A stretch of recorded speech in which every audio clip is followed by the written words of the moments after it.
Hello everyone and अस्सलाम वालेकुम। उम्मीद करती हूँ कि आप सब बिल्कुल ठीक ठाक होंगे। अल्लाह पाक आप सब पे अपना ख़ास रहम और ख़ास करम फरमाएं।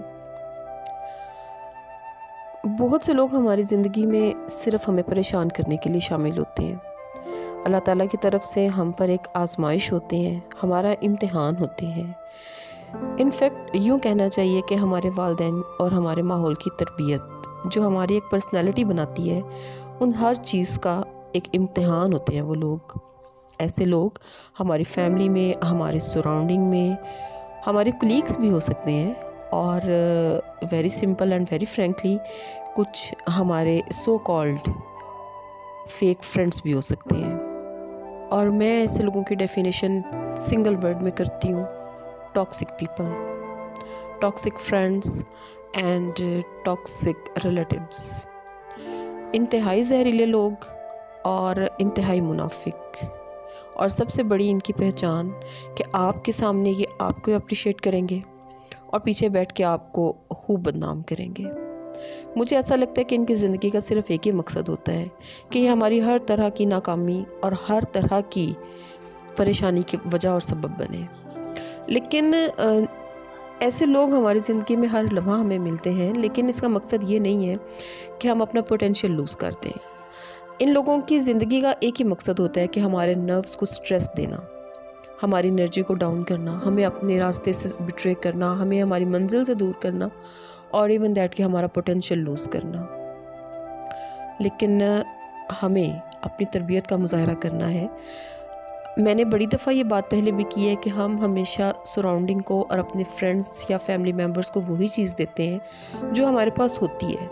लाइक अगर हमारे घर में कोई गेस्ट आता है, हम उसको क्या एंटरटेन करते हैं, अपना मैक्सिमम और अपना बेस्ट देने की कोशिश करते हैं। जो हम बेस्ट उसके रिप्रेजेंटेशन में रख सकते हैं हम वो रखते हैं। इस बात का मतलब क्या है कि हमारे पास जो चीज़ है, जिस चीज़ में हम मालदार हैं, हम वही चीज़ अगले को देंगे ना। एक ऐसा इंसान जिसके अंदर सिर्फ़ और सिर्फ डिप्रेशन है, वो सारा डिप्रेशन आपके सामने येलिंग की सूरत में, शाउटिंग की सूरत में, बदतमीज़ी की सूरत में, इवन दैट एब्यूसिव लैंग्वेज की सूरत में प्रेजेंट करेगा। इट मीन्स कि उसके पास है ही ये कुछ। उसको कभी ज़िंदगी से इज़्ज़त मिली नहीं, उसको कभी ज़िंदगी से प्यार मिला नहीं, कभी किसी ने उसकी रिस्पेक्ट नहीं की। इसका मतलब क्या है? इसका मतलब ये है कि ये वो सारी चीज़ें हैं जो वो कभी किसी दूसरे को नहीं दे सकता। वो कभी किसी की रिस्पेक्ट नहीं करेगा, वो कभी किसी की इज़्ज़त नहीं करेगा, वो हमेशा शाउट करेगा, वो हमेशा एब्यूज़िव लैंग्वेज यूज़ करेगा। इंतहाई घटिया अल्फाज उसकी लैंग्वेज का हिस्सा बनेंगे।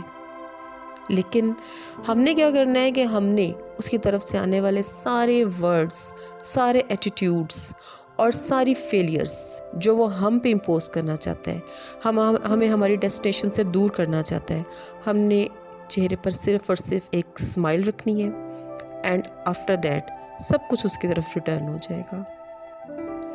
अब करने वाली बात यहाँ पर यह है कि सबसे पहले हमने अपना एनालिसिस करना है। कहीं ऐसा तो नहीं कि जो टॉक्सिक पर्सन हमारे साथ बिहेव कर रहा है वो चीज़ें आहिस्ता आहिस्ता हम में सरायत करने लग गई हैं। कहीं ऐसा तो नहीं कि उसके मुंह से निकलने वाले अल्फाज हमारी लैंग्वेज का पार्ट बनने लग गए हैं। या फिर कहीं ऐसा तो नहीं कि जितने शिकन उसके माथे पे रहती हैं उसमें से एक या दो हम पे भी शिफ्ट होने लग गई हैं। कभी मिरर देखिएगा गौर से कि कहीं ऐसा तो नहीं है कि वो रिंकल्स आपके माथे पे भी आने लग गई हैं। कभी अपने अल्फाज खुद भी सुनने की कोशिश कीजिएगा। ऐसा तो नहीं कि जो नापसंदीदा अल्फाज वो आपके लिए यूज़ कर रहा है या सराउंडिंग में किसी के लिए भी यूज़ हो रहे हैं, वो अल्फाज आपकी लैंग्वेज का हिस्सा भी बनते जा रहे हैं। याद रखें, अगर तो आप ऐसा कर रहे हैं तो यू आर फेलियर।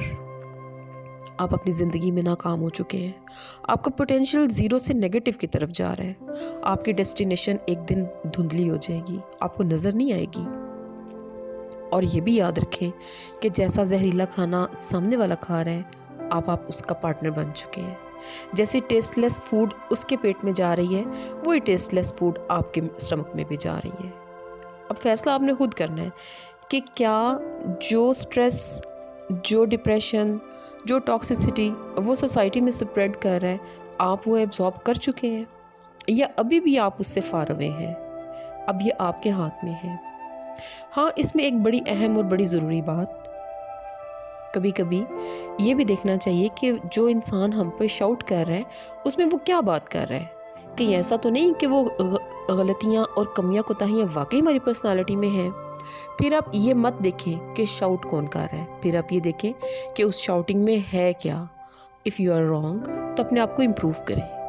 अगर आपकी गलती है तो उसको मेंड करें, खुद को इम्प्रूव करें, अपनी गलतियाँ सुधारें, खुद को परफेक्ट बनाने की कोशिश करें। नो डाउट कि यहाँ पे कोई परफेक्ट नहीं है, लेकिन फिर भी ऐसा मुमकिन है ना कि आपकी छोटी सी गलती हो जिसकी वजह से आपकी पर्सनालिटी में झोल आ रहा हो, उसको इम्प्रूव करने की कोशिश करें।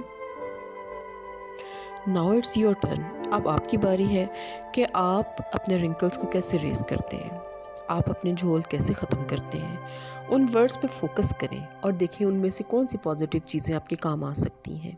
स्माइल करें, अपने विजन को ब्रॉड रखें। कभी भी टॉक्सिक लोगों का मुकाबला करने की कोशिश ना करें, क्योंकि वो बेचारे तो पहले फ्रस्ट्रेटेड हैं। हर इंसान जब भी सख्त अल्फाज इस्तेमाल करता है, हर इंसान जब भी अब्यूज़िव लैंग्वेज यूज़ करता है, दो ही बातें उसके बैकग्राउंड में होती हैं। या किसी ने उसकी ट्रेनिंग नहीं की, और या ही इज़ और she is too much frustrated. वो अपनी ज़िंदगी में इस हद तक फ्रस्ट्रेटेड है कि उसके पास उन प्रॉब्लम्स को सॉर्ट आउट करने का कोई वे बाकी नहीं बचा।